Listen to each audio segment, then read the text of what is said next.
أعوذ بالله من الشيطان الرجيم. بسم الله الرحمن الرحيم. ولقد نادانا نوح فلنعم المجيبون ونجيناه وأهله من الكرب العظيم وجعلنا ذريته هم الباقين وتركنا عليه في الآخرين.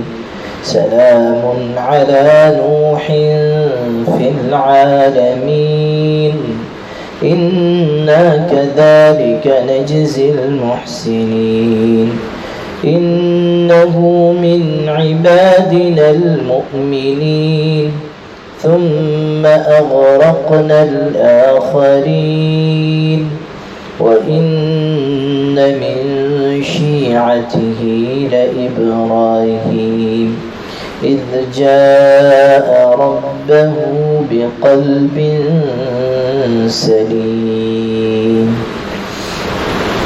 پناہ پکڑتا ہوں میں اللہ کی شیطان مردود سے. اللہ کے نام سے شروع کرتا ہوں جو بے حد مہربان بار بار رحم کرنے والا ہے. اور ہم کو پکارا تھا نوح نے تو ہم کیا خوب پہنچنے والے ہیں پکار پر، اور ہم نے ان کو اور ان کے گھر والوں کو اس بڑی گھبراہٹ سے بچا دیا.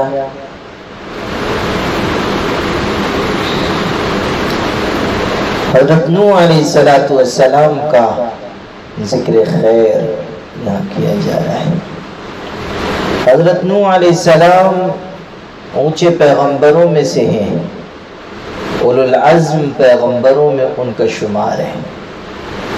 اولو العزم پیغمبر صرف 5 ہیں: نوح، ابراہیم، موسیٰ، عیسیٰ اور حضرت محمد صلی اللہ علیہ وسلم.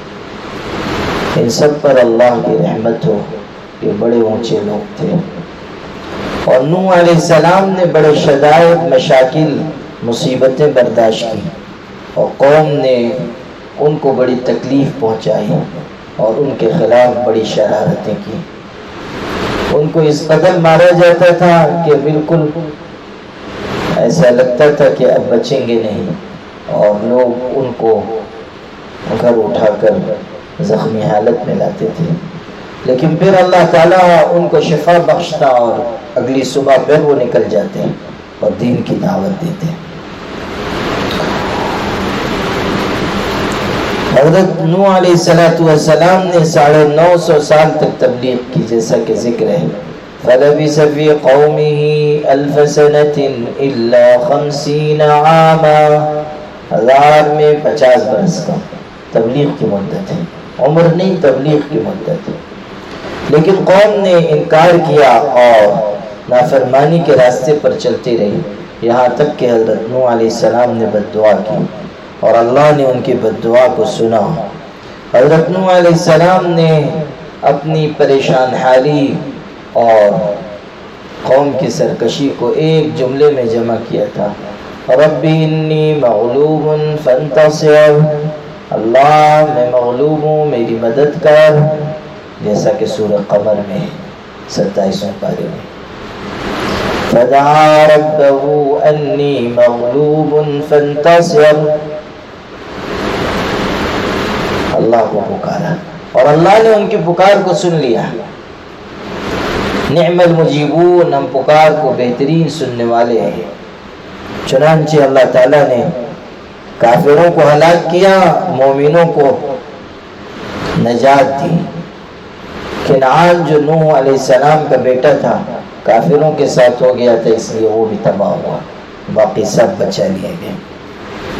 وَجَعَلْنَا ذُرِّيَّتَهُ هُمُ الْبَاقِينَ، اور اس کی اولاد کو رکھا کہ وہی باقی رہنے والے ہیں. وَتَرَكْنَا عَلَيْهِ فِي الْآخِرِينَ، اور ہم نے پچھلے لوگوں میں، اور ہم نے باقی رکھا اس پر پچھلے لوگوں میں. سلام علی نوح فی العالمین، سلام ہو نوح پر سارے جہان والوں میں. انا کذالک نجزی المحسنین، ہم ایسے ہی بدلہ دیتے ہیں نیکی کرنے والوں کو. انہ من عبادنا المؤمنین، وہ ہمارے مومن بندوں میں ہیں. ثم اغرقنا الاخرین، پھر ہم نے دوسروں کو ڈبو دیا. نوح علیہ السلام اور اہل ایمان کو بچایا گیا، اور ساری روئے زمین پر جتنے باشندے اس وقت تھے وہ سب ڈوب گئے، سب کو تباہ و برباد کر دیا گیا. وَإِنَّ مِن شِيعَتِهِ لَإِبْرَاهِيمَ، اور اسی کی راہ پر ہیں ابراہیم، یعنی جو لوگ ان کے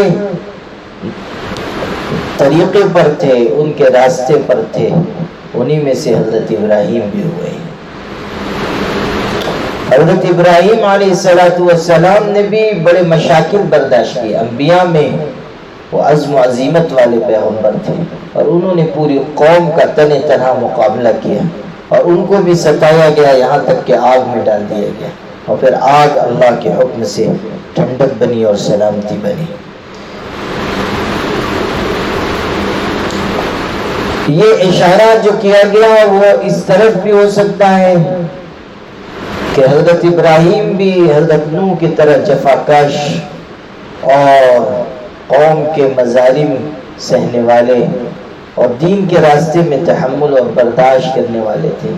اور اس طرف بھی اشارہ ہو سکتا ہے کہ انبیاء علیہ السلام میں سے سب کا طریقہ ایک ہی تھا. اصول دین میں تو سب ایک ہے. وَإِنَّ هَٰذِهِ أُمَّتُكُمْ أُمَّةً وَاحِدَةً وَأَنَا رَبُّكُمْ فَاعْبُدُونِ، تمہاری امت بس ایک ہی امت ہے، یعنی اصول دین میں سب ایک ہیں، سب عقید توحید کی طرف بلاتے ہیں، اور سب نافرمانی سرکشی سے روکتے ہیں، اور سب شرک کے قباحت بیان کرتے ہیں، اور سب اللہ تعالیٰ کے علاوہ جتنے جھوٹے خدا ہیں ان کی مذمت کرتے ہیں. اذ جاء ربہ بقلب سلیم، جب آئے اپنے پروردگار کے پاس صاف ستھرا دل لے کر. حضرت ابراہیم کی یہ تعریف بیان ہو رہی ہے. ان کے دل میں کوئی بیماری، کوئی روگ نہیں تھا.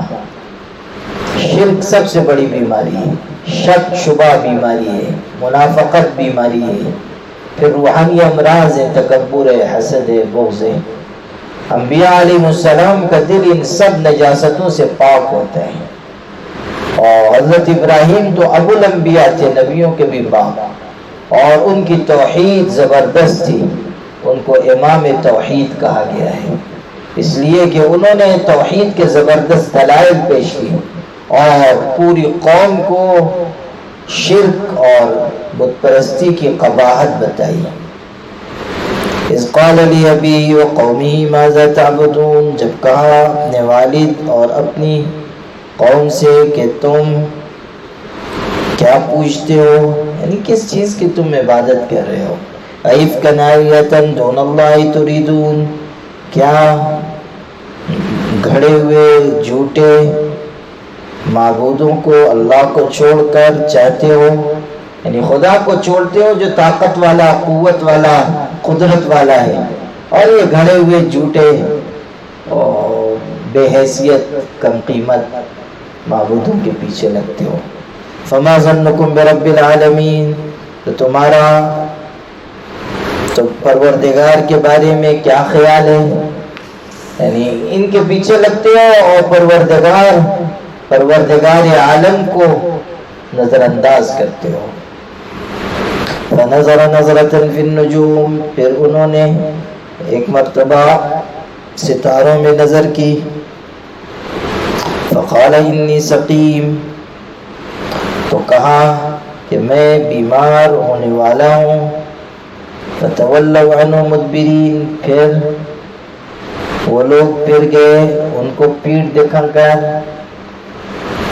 خوشی کا موقع تھا، ان کے ہاں کوئی تہوار ہوتا تھا، جیسے ہمارے یہاں عید بقرعید ہے، ان کے ہاں بھی کوئی قوم کا بستی کا تہوار ہوتا ہوگا، تو اس میں لوگ خوب خوشیاں مناتے تھے، اور بستی کے باہر جا کے میلہ ہوتا تھا اور موج مستی ہوتی تھی.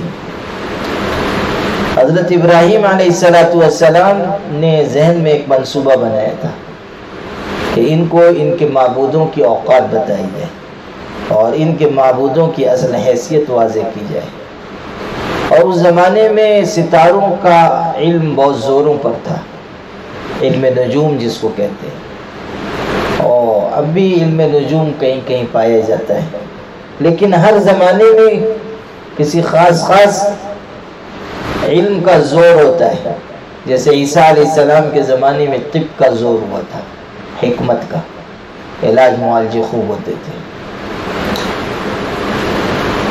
اور حضرت ابراہیم کے زمانے میں علم نجوم عروج پر تھا، ستاروں کا علم، وہ ستاروں کی گردش اور چالیں سب دیکھتے تھے. نجوم پر اعتقاد رکھنا تو بالکل باطل چیز ہے.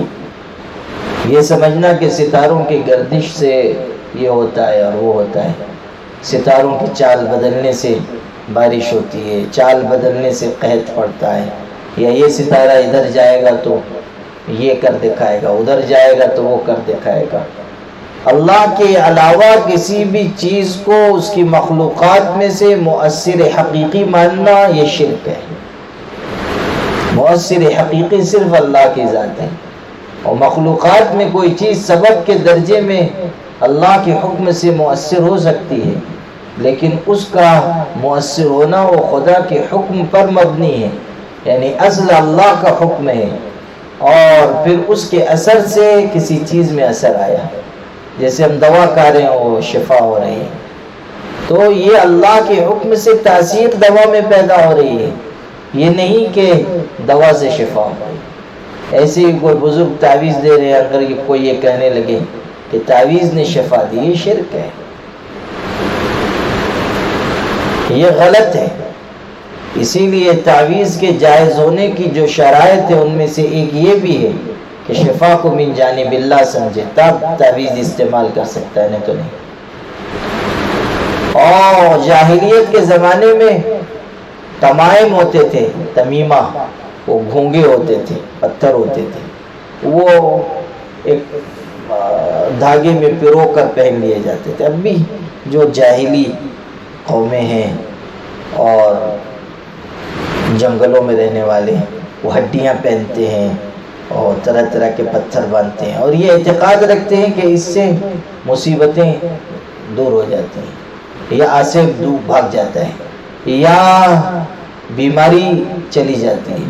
وہ لٹکائے ہوئے ہوتے ہیں. تو اسی طرح وہ لوگ پتھر گونگے وہ لٹکاتے تھے جاہلیت میں، اور یہ سمجھتے تھے کہ اس سے بلا نہیں آئے گی، یہ آئے گی تو آ چکی ہے تو اس سے چلی جائے گی.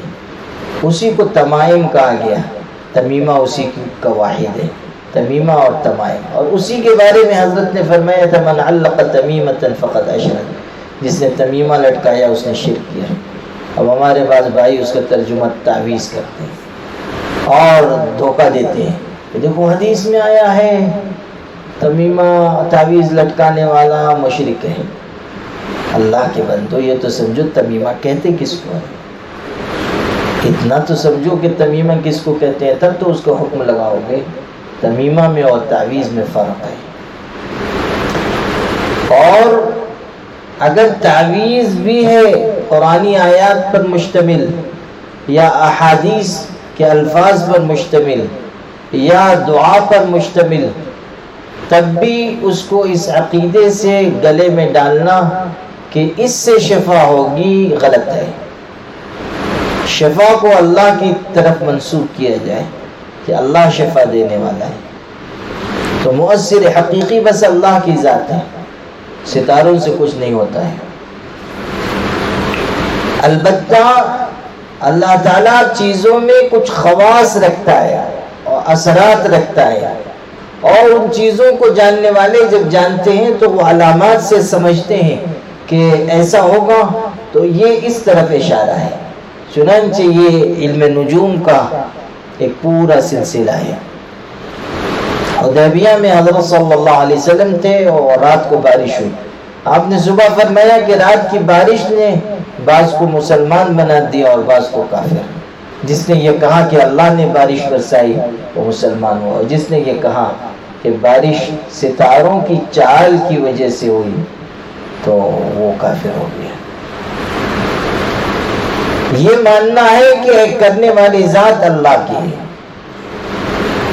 بہرحال نجوم کا علم ایک پورا علم ہے، اور اس کے بعد ماہرین پہلے زمانے میں ہوتے تھے، اور حضرت ابراہیم کے زمانے میں وہ بہت زوروں پر تھا۔ حضرت ابراہیم علیہ السلام نے بھی ان کو دکھانے کے لیے تاروں کی طرف نظر ڈالی اور کہا کہ میری طبیعت ٹھیک نہیں ہے۔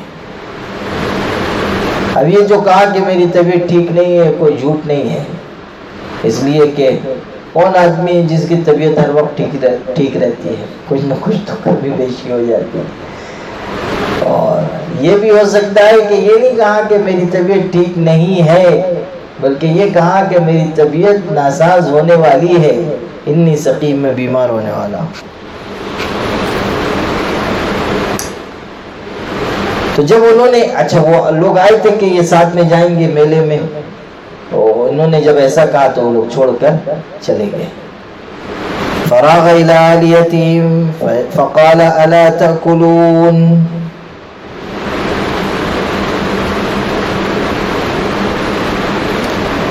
پھر ان کے بتوں میں جا گھسے، پھر کہنے لگے تم کیوں نہیں کھاتے ہو؟ بتوں سے خطاب کر رہے ہیں۔ چلے گئے اور جا کر پوچھتے ہیں تم کھاتے پیتے کیوں نہیں؟ وہ طرح طرح کے نذرانے چڑھاوے چڑھے ہوئے، انواع اقسام کے کھانے ہیں، اور وہ تو خوشی کا دن تھا تو اور چڑھاوے چڑھائے گئے ہوں گے اور طرح طرح کی نعمتیں لائی گئی ہوں گی۔ تو کہا کہ تم کھاتے کیوں نہیں ہو؟ یعنی سب تو تمہارے پاس رکھا ہوا ہے لیکن تم چپ چاپ اپنی جگہ ہو۔ ظاہر ہے کہ اس کا جواب تو ملنا نہیں تھا اور نہ ملا، تو پھر اگلی بات کہی ما لکم لا تنطقون، تم کو کیا ہوا کہ تم نہیں بولتے ہو؟ یعنی کھاتے بھی نہیں ہو اور سوال کر رہا ہوں تو جواب بھی نہیں دیتے ہو۔ فراغ علیہم ضربا بالیمین، پھر ان پر داہنے ہاتھ سے مارتے ہوئے گھسے، یعنی زور زور سے ان کو مار کر توڑ ڈالا۔ نہ بولتے ہو نہ کھاتے پیتے ہو، تمہاری مرمت کرنی چاہیے۔ فاقبلوا الیہ یزفون، پھر لوگ آئے اس پر دوڑ کر گھبراتے ہوئے۔ جب میلے سے واپس ہوئے اور دور سے دیکھا ہوگا کہ یہ تو سب ٹوٹے پڑے ہیں، تو گھبرائے، اور پھر جلد آئے تو دیکھا کہ یہاں تو سارا کھیل ہی بگڑ گیا ہے۔ خوشی خوشی آ رہے تھے کہ اب جائیں گے اور چڑھاوے چڑھائیں گے اور ماتھا ٹیکیں گے اور پوجا کریں گے، وہاں تو کسی کا ہاتھ ٹوٹا کسی کا پیر ٹوٹا ہوا دیکھ کر ان کو بڑی تکلیف ہوئی۔ اور چونکہ حضرت ابراہیم کے کچھ خیالات کا ان کو علم تھا تو ان کو اندازہ ہو گیا کہ ہو نہ ہو یہ کام انہوں نے کیا ہے، اس لیے ان کے پاس دوڑتے ہوئے گئے۔ قال اتعبدون ما تنحتون، ابراہیم علیہ السلام نے کہا کیوں ایسی چیز کو پوچھتے ہو جس کو خود تراشتے ہو، یعنی اپنے ہاتھوں سے بنائی ہوئی چیز کی عبادت کیوں کر رہے ہو؟ واللہ خلقکم وما تعملون، اور اللہ نے بنایا ہے تم کو اور جو تم بناتے ہو۔ حضرت ابراہیم علیہ السلام نے ان کے سامنے توحید کی تعلیم پیش کی، توحید کا پیغام پیش کیا کہ یہ تمہارے ہاتھوں کے تراشے ہوئے ہیں، ان کی تم کیوں عبادت اور پوجا کر رہے ہو؟ قالوا ابنوا له بنيانا فالقوه في الجحيم، کہنے لگے کہ اس کے واسطے ایک عمارت بناؤ پھر اس کو آگ کے ڈھیر میں ڈال دو۔ چاہیے تو یہ تھا کہ ابراہیم علیہ السلام کی دعوت پر ایمان لاتے، یہ غور کرتے کہ یہ کیسی معقول بات کہہ رہے ہیں اور کیسے زبردست خدا کا تعارف کرا رہے ہیں، لیکن جب عقل پر پردہ پڑ جائے اور تمام صلاحیتیں زنگالود ہو جائیں، اور جب انسان عقل و خرد کو گروی رکھ دے، اور جب انسان سوچنے سمجھنے سے بالکل عاری خالی ہو جائے، تو پھر موٹی سے موٹی بات بھی سمجھ میں نہیں آتی۔ اور اصل بات تو یہ ہے کہ جب اللہ دلوں پر، آنکھوں پر، کانوں پر مہر لگا دیتا ہے تو سارے دروازے راہ راست کے بند ہو جاتے ہیں۔ چنانچہ حضرت ابراہیم علیہ السلام کی توحید کی دعوت کے جواب میں ایمان و یقین کے راستے پر چلنے کے بجائے انہوں نے حضرت ابراہیم کو سزا دینے اور ان کو تکلیف میں ڈالنے کا پروگرام بنانا شروع کیا، اور آپس میں کہنے لگے کہ خوب اونچی عمارت بنائی جائے اور آگ سلگائی جائے اور اس میں ابراہیم کو ڈال دیا جائے۔ فَأَرَادُوا بِهِ كَيْدًا فَجَعَلْنَاهُمُ الْأَسْفَلِينَ، پھر ان پر بری چال کا ارادہ کیا تو ہم نے انہی کو نیچا کر دکھایا۔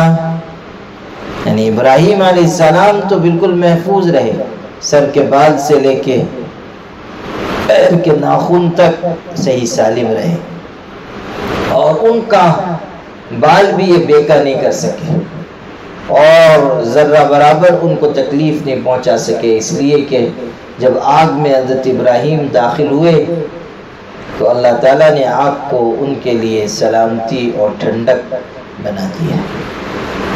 فرشتے آئے تھے اور آ کر انہوں نے اس وقت حضرت ابراہیم سے کہا آپ آگ میں ڈالے گئے ہیں، ہم مدد کے لیے آئے۔ حضرت ابراہیم نے کہا اپنی مرضی سے آئے ہو یا اللہ نے بھیجا ہے؟ انہوں نے کہا کہ نہیں، ہم تو آئے ہیں آپ کی محبت میں کہ آپ کو بچا لیں۔ حضرت ابراہیم نے کہا پھر تمہاری ضرورت نہیں، جس کے لیے آگ میں آیا ہوں وہ خود دیکھ رہا ہے۔ چنانچہ پھر اللہ نے راست آپ کو حکم دیا جس کا تذکرہ ہے کہ قلنا یا نار کونی بردا وسلاما علی ابراہیم، وقال انی ذاہب الی ربی سیہدین، اور انہوں نے کہا کہ میں اپنے پروردگار کی طرف جا رہا ہوں، وہ مجھ کو راستہ دکھائے گا۔ جب اپنی قوم سے بالکل مایوس ہو گئے اور وہ سرکشی، عناد، تعصب اور ضد پر اڑے رہے، اور حضرت ابراہیم نے یہ سمجھ لیا کہ ان کو راہ راست پر نہیں لایا جا سکتا، اور ان کو نصیحت کرنا دیوار سے اپنا سر ٹکرانا ہے، تو وہ ان کو چھوڑ کر جانے کا انہوں نے ارادہ کیا کہ ہجرت کر لوں گا، یہاں نہیں رہوں گا، یہ لوگ مشرک ہیں اور مشرکی رہیں گے، میں ان کے بیچ میں نہیں رہ سکتا، اس لیے میں یہ علاقہ چھوڑ کر چلا جاؤں گا، ہجرت کروں گا۔ چنانچہ حضرت ابراہیم علیہ السلام نے اللہ کا اشارہ پا کر ہجرت کی تھی اور ملک شام کی طرف چلے گئے تھے، اور اپنے بھتیجے حضرت لوط علیہ السلام کو انہوں نے صدوم بستی کی طرف بھیجا تھا، وہ جا کر وہاں تبلیغ میں مشغول ہو گئے، یہ ملک شام چلے گئے۔ رب هب لی من الصالحین، اے پروردگار مجھ کو کوئی نیک بیٹا دے دے۔ حضرت ابراہیم بڑی عمر تک لاولد تھے، ظاہر ہے کہ اولاد کی خواہش ایک فطری خواہش ہے، ہر انسان چاہتا ہے کہ اولاد ہو، اور ابراہیم علیہ السلام پیغمبر تھے، وہ چاہتے تھے کہ میرا مشن زندہ رہے اور کوئی بیٹا ہو جو میری مدد کرے اور میرا دست و بازو بنے، معین و مددگار ہو۔ چنانچہ انہوں نے دعا مانگی اور اللہ نے اس دعا کو قبول کیا، اور اسماعیل علیہ السلام جیسا فرزند سعید عطا فرمایا، اور ان کے بعد حضرت اسحاق علیہ السلام جیسے صاحبزادے ہوئے، اور پھر ان سے جو نسل چلی وہ نیکوں کی، صالحین کی اور نبیوں کی نسل چلی۔ اللہ اکبر۔ فبشرناہ بغلام حلیم، پھر ہم نے ان کو ایک لڑکے کی، تحمل والے لڑکے کی خوشخبری دی، دعا کی، دعا قبول ہوئی، اور حضرت اسماعیل علیہ السلام کی شکل میں اللہ نے انہیں ایک بردبار متحمل بیٹا عطا کیا، ایسا متحمل اور برداشت کرنے والا کہ جب حضرت ابراہیم نے کہا قربانی دینی ہے تو وہ انہوں نے سر جھکا دیا اور قربانی کے لیے بالکل تیار ہو گئے، اپنے والد سے کہہ دیا کہ آنکھوں پر پٹی باندھ لیجئے کہ کہیں میری محبت آپ کو حکم خداوندی کی تعمیل سے روک نہ دے۔ اور حضرت ابراہیم نے بھی چھری اپنے بیٹے کی گردن پہ رکھ دی۔ می کند ما سوا ازما سوا قطع نظر، می نہت ساتور بر حلق پسر۔ حضرت ابراہیم ہر چیز کی طرف سے نگاہ پھیر لے رہے ہیں اور چھری اپنے بیٹے کی گردن پہ رکھ دے رہے ہیں، اور دونوں باپ بیٹا اللہ کے حکم کے آگے سر جھکا رہے ہیں اور تعمیل ارشاد میں بے مثال قربانی پیش کر رہے ہیں۔ تو ایسا بردبار بیٹا ہم نے ان کو عطا کیا۔ فبشرناہ بغلام حلیم، خوشخبری سنائی گئی۔ فلما بلغ معه السعي قال يا بني إني أرى في المنام أني أذبحك فانظر ماذا ترى۔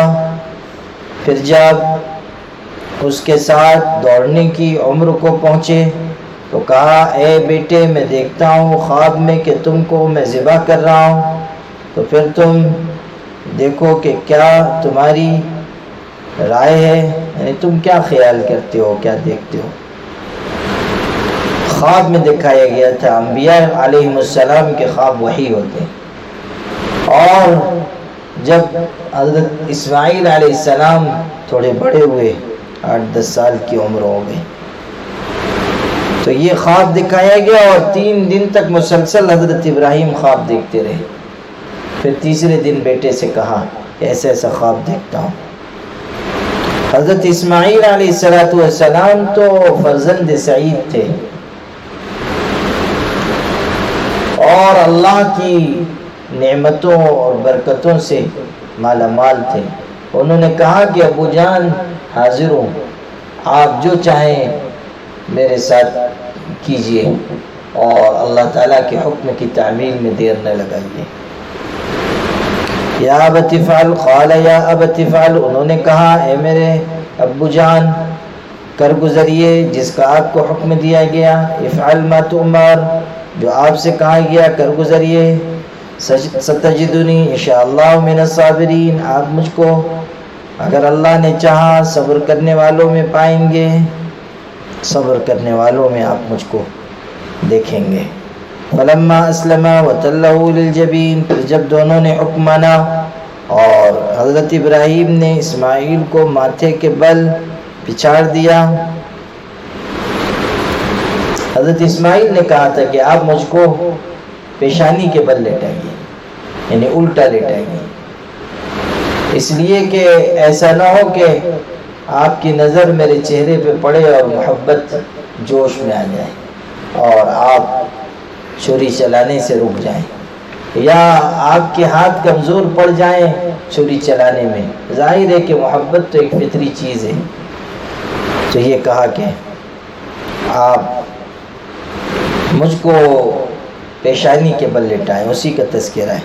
وَنَادَيْنَاهُ أَن يَا إِبْرَاهِيمُ، اور ہم نے آواز دی کہ اے ابراہیم قد صدقت الرؤیا، تو نے سچ کر دکھایا خواب، اِنَّا كَذَلِكَ نَجْزِي الْمُحْسِنِينَ، ہم ایسے ہی بدلہ دیتے ہیں نیکی کرنے والوں کو، إِنَّ هَذَا لَهُوَ الْبَلَاءُ الْمُبِينُ، بے شک یہی ہے کھلی ہوئی آزمائش۔ وَفَدَيْنَاهُ بِذِبْحٍ عَظِيمٍ، اور ہم نے بدلہ دیا ایک جانور ذبح کرنے کے واسطے بڑا، فدیہ بھیجا گیا، ایک دمبا بھیجا گیا کہ اس کی قربانی ہو، اور حضرت اسماعیل کو بچا لیا گیا۔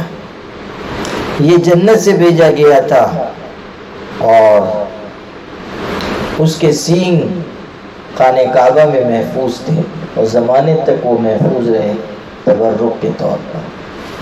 جب حجاج ابن یوسف نے منجنیق چلائی تھی حضرت عبداللہ ابن زبیر سے لڑائی کے وقت، تب خانہ کعبہ کا ایک حصہ جل گیا تھا اور اسی میں بہت سے تبرکات ضائع ہوئے تھے اور وہ سینگیں بھی ضائع ہوئی۔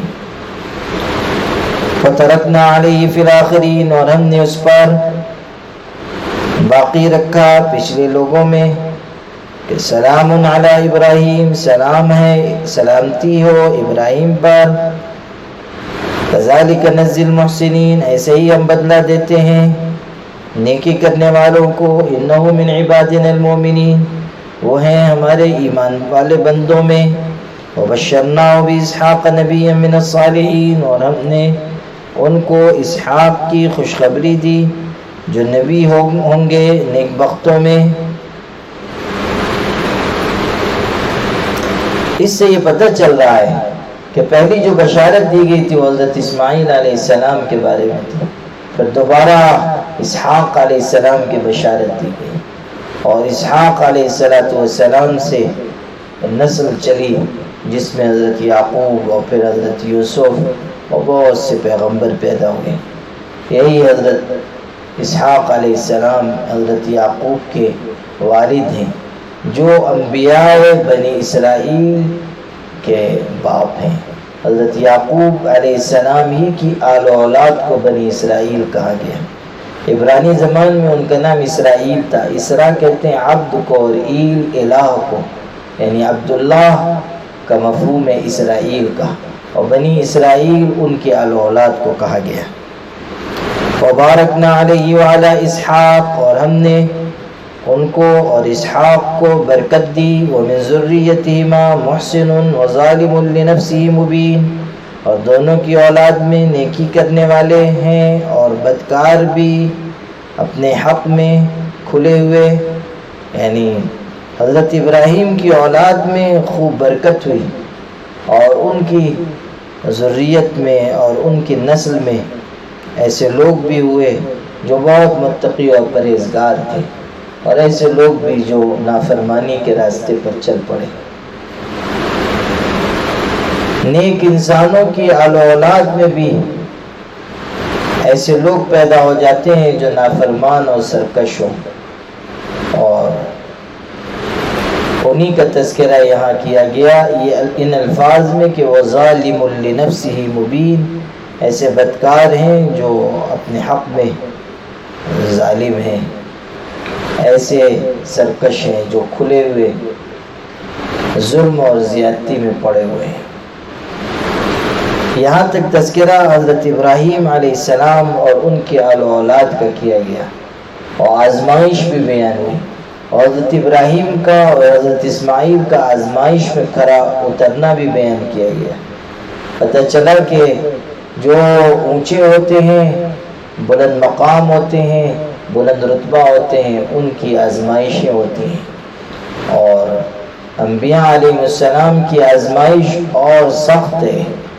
اشد الناس بلاء الانبیاء، سب سے زیادہ سخت آزمائش نبیوں کی جاتی ہے۔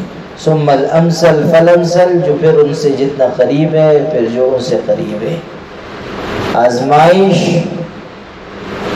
آزمائش ہے نشان بندگان محترم۔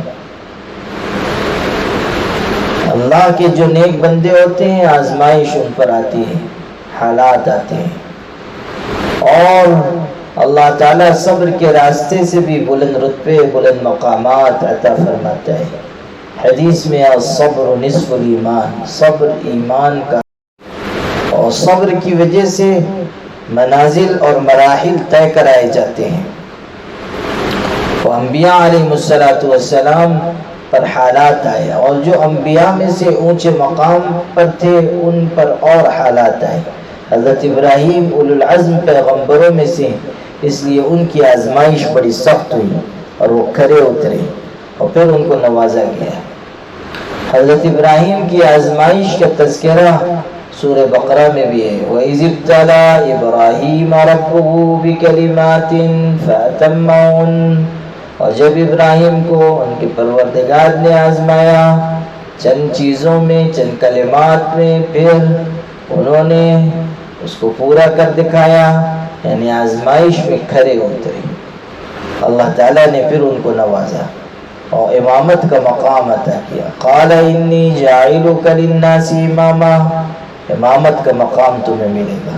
حضرت ابراہیم کو ایسی پیشوائی ملی کہ ہر طبقہ ان کو اپنا مقتدا مان رہا ہے۔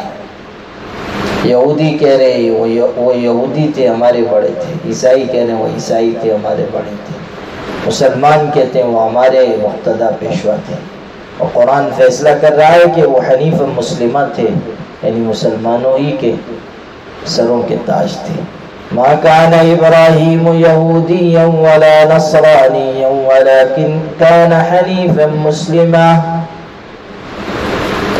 وما كان من المشرکین، نہ مشرک تھے، نہ یہودی تھے، نہ عیسائی تھے، بلکہ حنیف مسلم تھے، یعنی سب سے ہٹ کر کٹ کر اللہ کی عبادت کرنے والے تھے، اور ان کی وراثت دینی روحانی اہل ایمان کو ملی ہے، اور انہوں نے ہی ہمارا نام مسلمان رکھا ہے۔ وَسَمَّاكُمُ الْمُسْلِمِينَ، انہوں نے ہی تم کو مسلمان نام دیا۔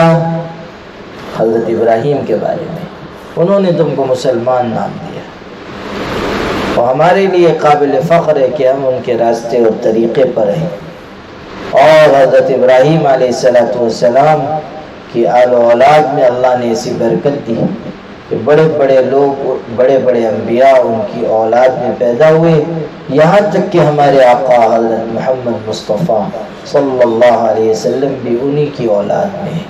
اسی لیے حضور نے فرمایا انا ابن الذبیحین، میں دو ذبیح کی اولاد ہوں، دو ذبیح، ایک تو اسماعیل ذبیح اللہ اور دوسرے حضرت کے والد عبداللہ،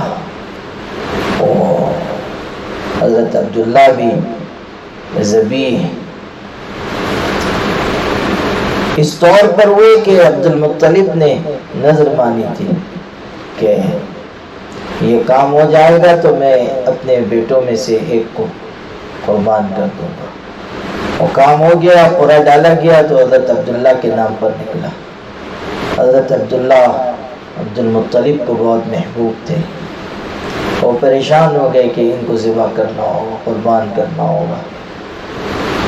اس زمانے میں خاتون تھی، اس نے کہا کہ ایک راستہ نکل سکتا ہے، وہ یہ کہ 10 اونٹ اور ان کے نام کا قرعہ ڈالو، اگر اونٹوں کا قرعے میں نام آ گیا تو ان کو ذبح کر دو، یہ بدل ہو جائے گا، نہیں تو اگر عبداللہ کا نام نکلتا ہے اونٹ کی مقدار بڑھاؤ، 20 کرو 30 کرو۔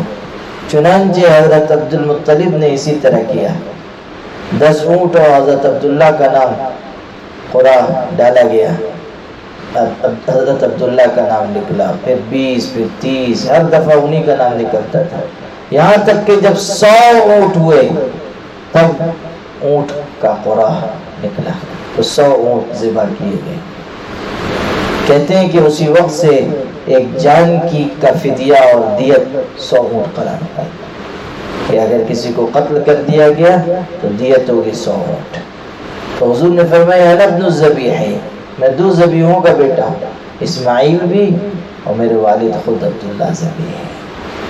بارک اللہ لی ولکم فی القرآن العظیم ونفعنی وإیاکم بالآیات والذکر الحکیم، انہ تعالی جواد کریم۔